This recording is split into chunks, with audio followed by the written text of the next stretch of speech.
There's a particular kind of silence that lives on a ranch after a man has buried everyone he ever loved. It isn't peaceful. People think quiet is peaceful. They've never sat alone in a kitchen at 4 in the morning listening to the refrigerator hum and the wind test the windows, waiting for a voice that's never coming back. That silence has weight. It presses on your chest like a hand. So when I tell you that a stranger paid me $300 to take in a girl who couldn't hear, couldn't speak, they said, couldn't do much of anything but stare at the floor, I want you to understand I didn't do it out of kindness. I want you to understand that I almost didn't do it at all. And I want you to understand that I was wrong about her, about all of it. Because that girl, the one I was paid to keep quiet and out of the way, was hiding something. And the day I found out what it was, I stopped being able to lie to myself about who I'd become. Stay with me.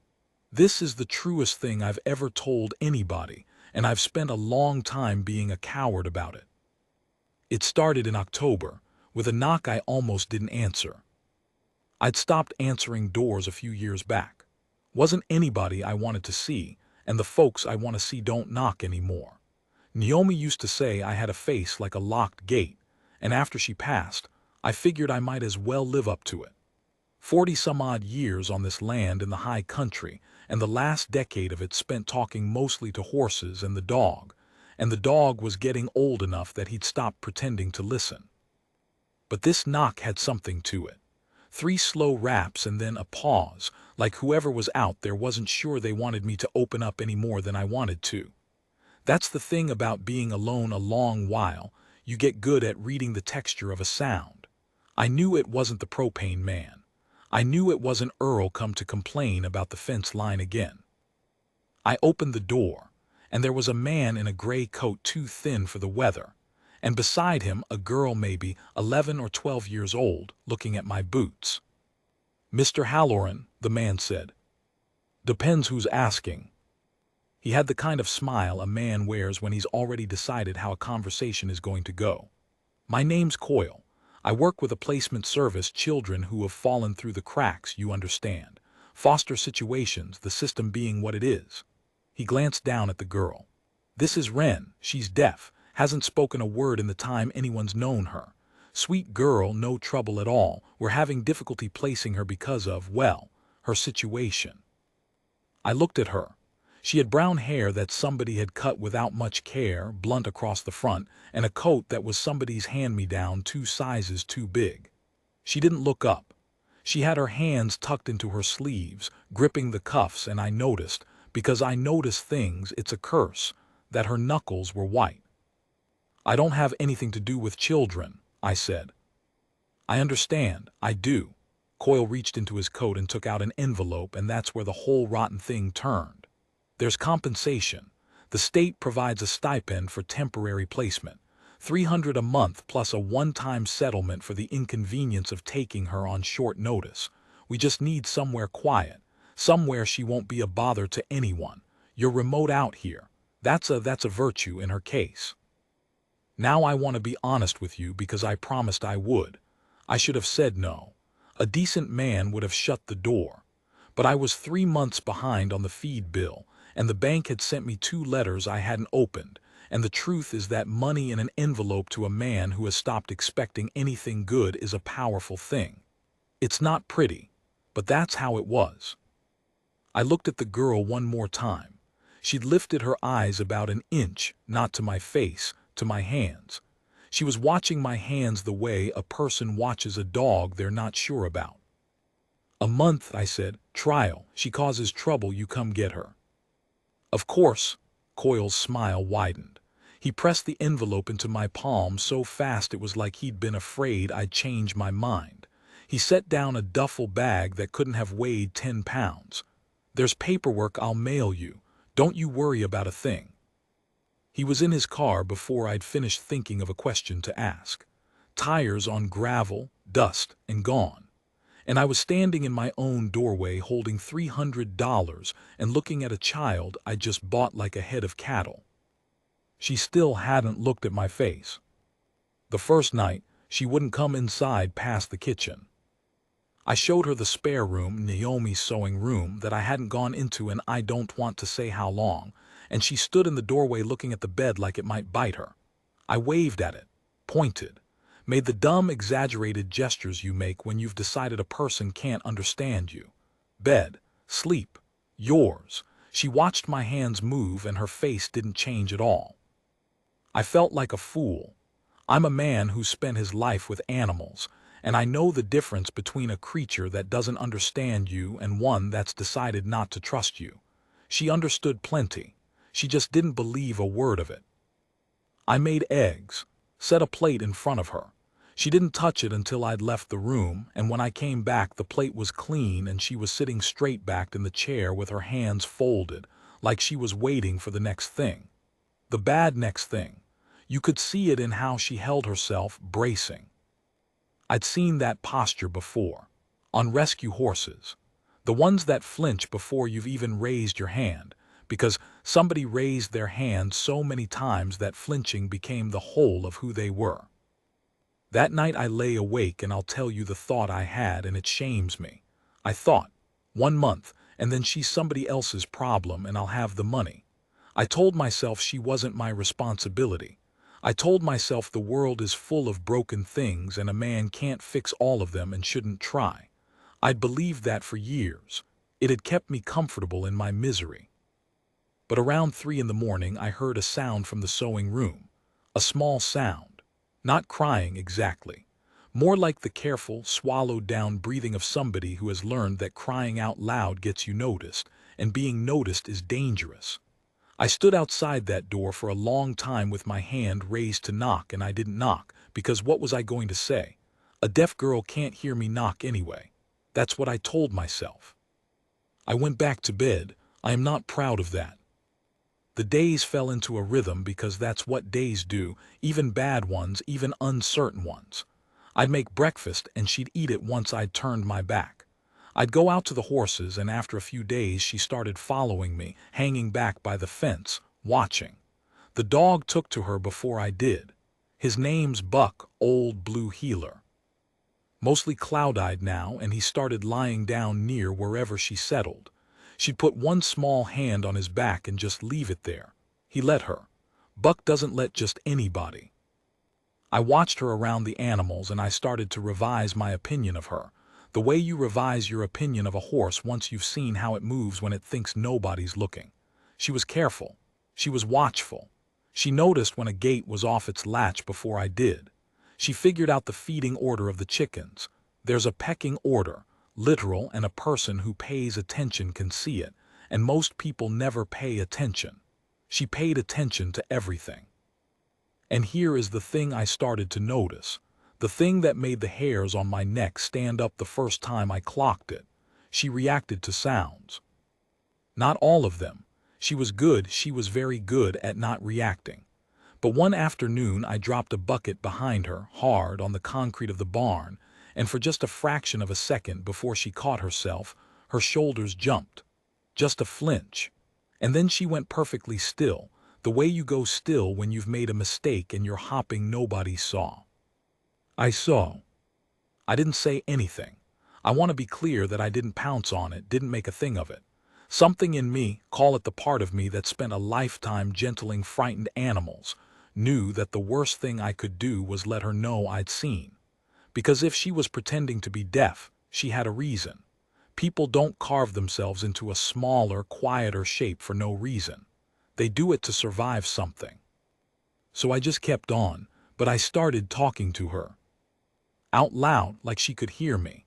I'd never have done it before, felt ridiculous, but I started narrating my days to her the way I narrate them to Buck.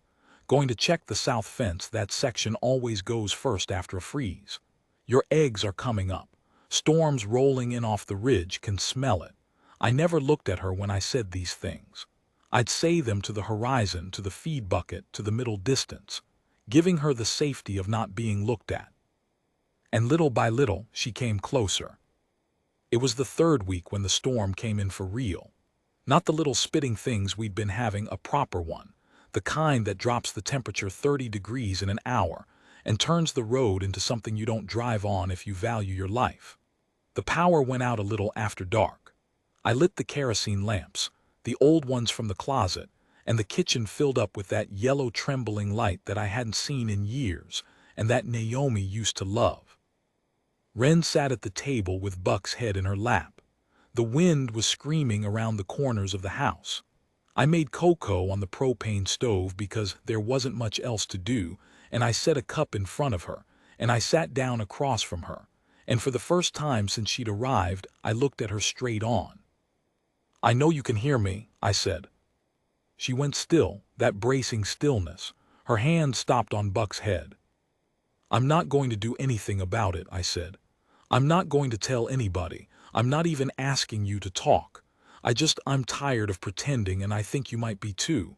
That's all." She didn't move for a long time. The lamp flame bent in a draft. Buck sighed in his old dog way and pushed his head further into her lap.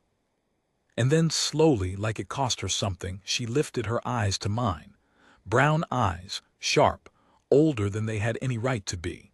She looked at me for a long, long moment, the way you look at a frozen creek when you're deciding whether the ice will hold.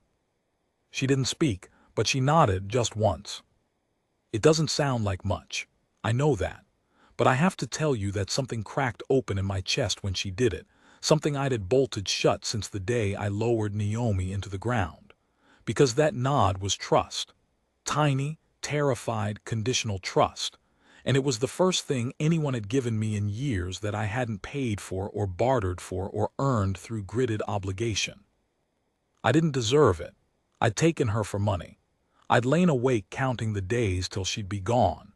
And here she was handing me the most precious thing she owned, which was the truth that she'd been hiding behind a silence so thick it could have fooled the state of 3 different counties.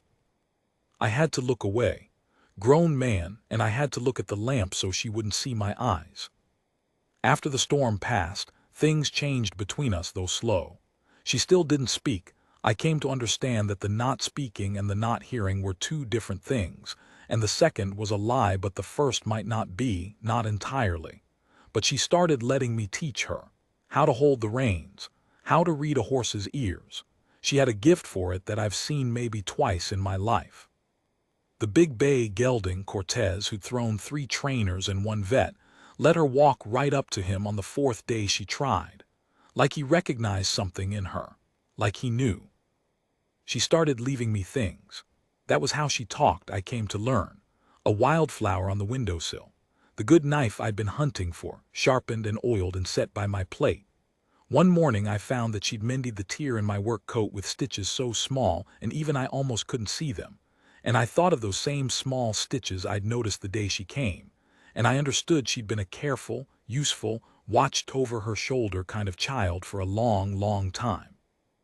I started, God help me, to want her to stay. I didn't say it. I didn't even let myself think it square on, but I caught myself doing the arithmetic differently. Not how many days till she's gone, but what does a girl her age need? Does she have warm enough boots? What would Naomi have done? I caught myself buying a thing or 2 extra at the feed store that wasn't for any animal, a hairbrush, a coat that fit. I told the clerk it was for my niece, and the lie sat easy in my mouth, which should have warned me about something. And then the paperwork Coyle promised never came. And when I called the number on the 1 card he'd left, a recording told me the line was no longer in service. I should have known then. I think part of me did know. But I'd gotten comfortable in the not knowing, the same way I'd gotten comfortable in the silence and the solitude. A man can get comfortable in almost anything if you give him enough time and enough fear of the alternative. It was a Tuesday when the truck I didn't recognize came up the road. I was in the yard. Wren was in the barn with Cortez. I could hear her in there, the soft sound she made to the horse that weren't words but weren't nothing either. The truck was newer than anything that has business on my road, dark, with the kind of tinted windows that mean a person doesn't want to be seen. It pulled into my yard and a man got out who was not Coyle. Bigger, harder around the eyes. He looked at my house and my barn and my land, the way a man looks at things he's pricing. "Help you?" I said. I'd set down the wire I'd been working and my hand had drifted, without my deciding it, toward the wall of the shed where the rifle leans.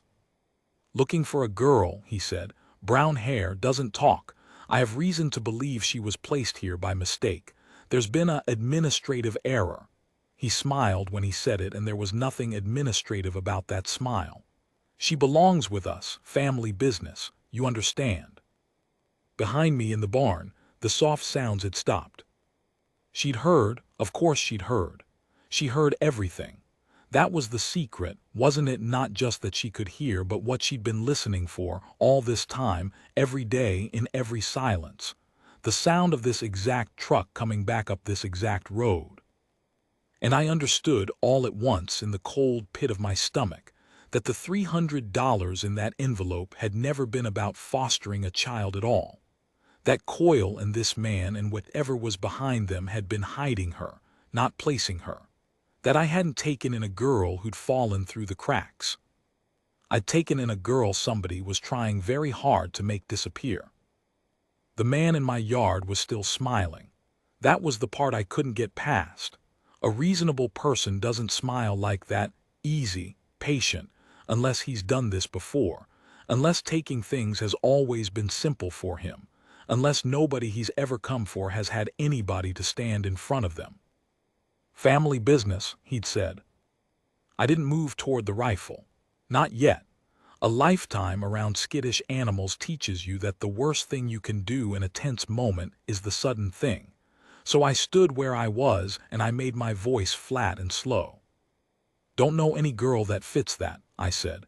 "Man named Coyle dropped off a deaf child a few weeks back. State placement. She's been nothing but a headache, and I'd be glad to hand her to whoever's got the paperwork." I let some of my actual bitterness into it because the truest lies have something real underneath. "You got paperwork." Something flickered behind his eyes. He hadn't expected a man who'd play along. He'd expected me to either panic or play hero, and I'd done neither, and that bought me a half-second of his uncertainty. "Paperwork's coming," he said. "I just need the girl." "She's not here right now." The lie came out steady. "Coyle's people picked her back up 2 days ago, said there'd been a mix-up. You want to be mad at somebody, be mad at Coyle." I spat to the side, casual as you like. Wasted 3 weeks of my feed money on a kid who wouldn't even talk. I watched him weigh it. I watched him look at the barn, and I made myself not look at the barn, because the moment my eyes went there, he'd know. I looked at him, bored. A put-upon old rancher who'd been swindled and wanted these strangers off his land. "Mind if I look around?" he said. "I mind plenty. This is my land and you've got no badge and no paper. You want to come back with the law and a document, you do that. Till then you can get back in your truck."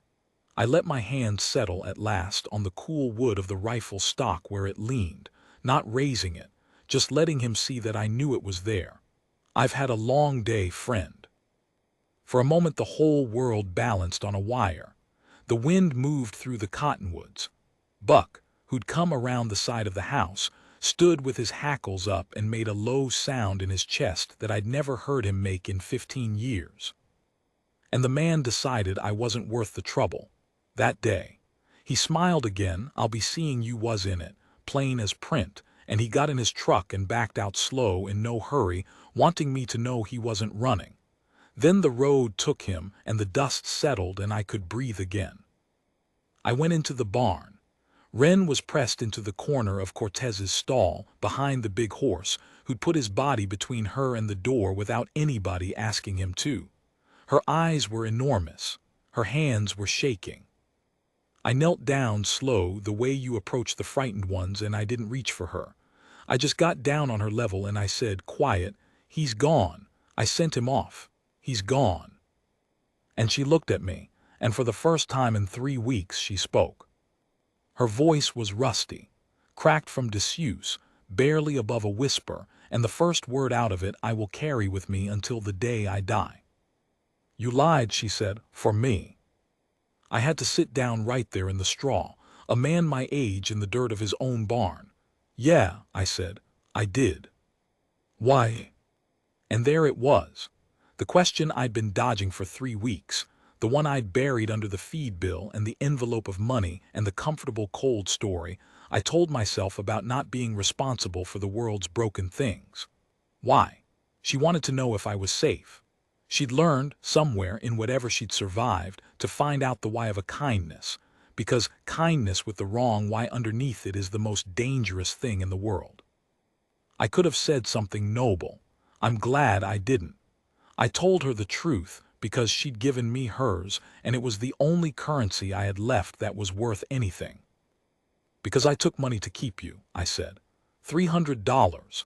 I let a man hand you to me like you were a thing, and I lay awake some nights counting the days till you'd be gone so I could keep the cash. That's the kind of man I'd let myself become.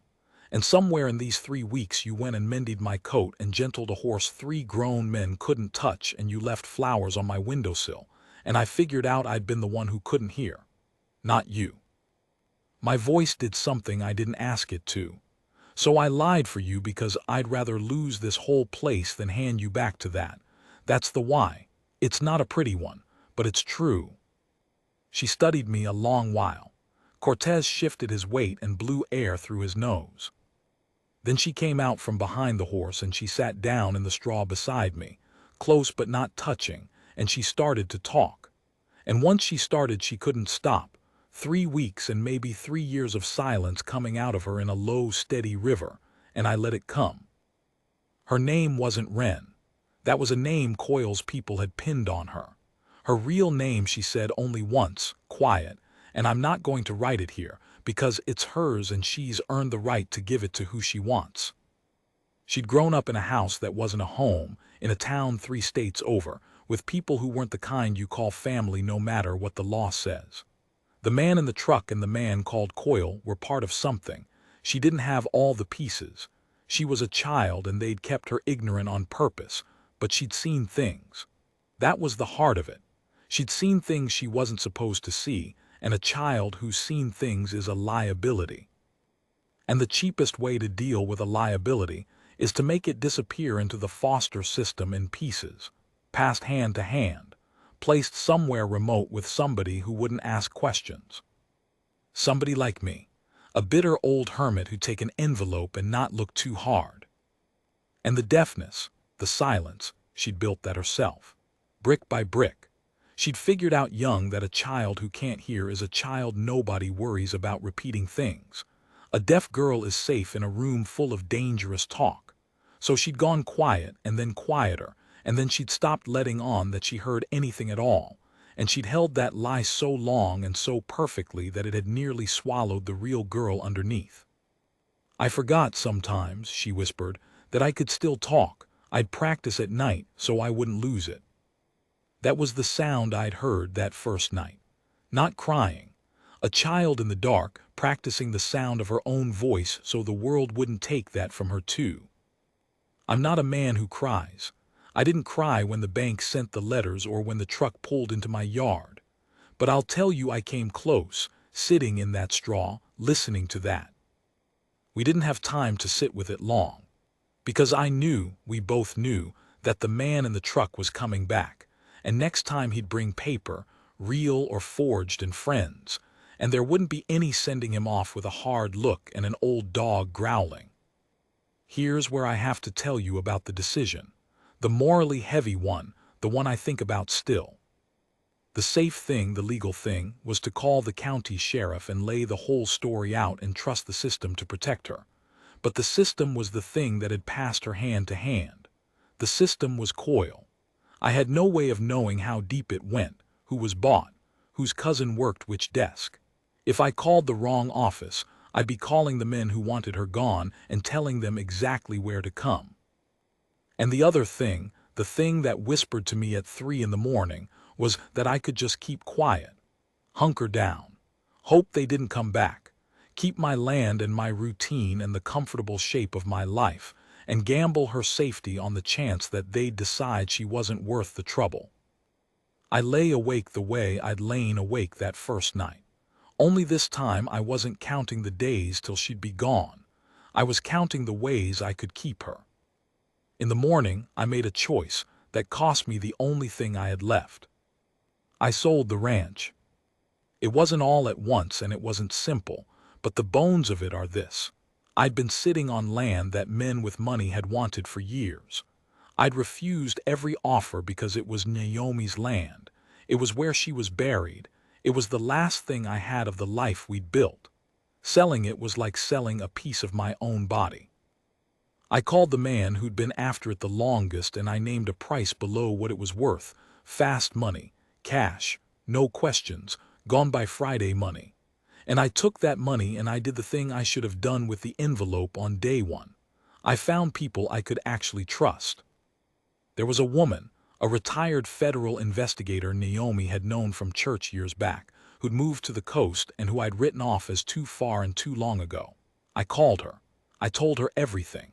And it turned out, this is the part that still makes me believe in something, it turned out she'd spent the back half of her career on exactly the kind of thing Wren had stumbled into. Networks that moved children. People like Coyle. She knew which doors to knock on that wouldn't get us killed. She knew how to do it loud and fast and in the open, where men who work in shadows can't follow. We left before the man in the truck came back. I packed what fit in the bed of my truck, not much when you get down to it. A man accumulates a whole life, and most of it turns out to be things you can leave behind. Buck rode up front between us with his old head on Wren's knee.